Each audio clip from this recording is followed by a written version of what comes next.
Dinas Pekerjaan Umum dan Penataan Ruang Aceh terus melanjutkan kegiatan pengendalian dan pembersihan longsoran badan jalan provinsi pada ruas Perlak Lokop Batas Gayo Lues dalam masa transisi pasca bencana hidrometeorologi. Pada Kamis 12 Februari 2026, penanganan difokuskan di kilometer 108, salah satu titik dengan tingkat kerusakan berat akibat longsor yang menutupi badan jalan dan memutus akses kendaraan. Selain membersihkan material longsoran, tim juga melakukan pembukaan akses jalan baru untuk memastikan konektivitas tetap terjaga. Dalam kegiatan ini, sebanyak 5 alat berat dikerahkan ke lokasi terdiri dari 3 unit ekskavator, yaitu 2 unit milik Dinas PUPR Aceh dan 1 unit dukungan BPJN yang beroperasi pada 11 Februari 2026.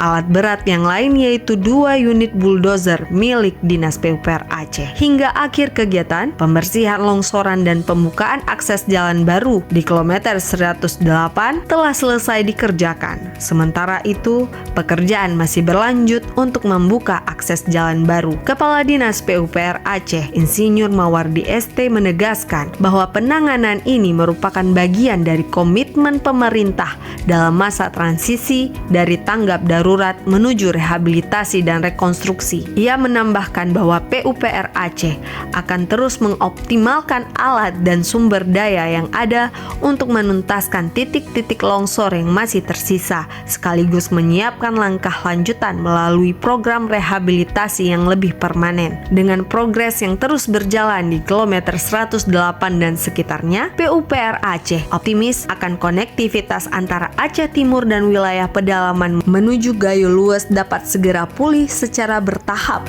dan aman bagi pengguna jalan.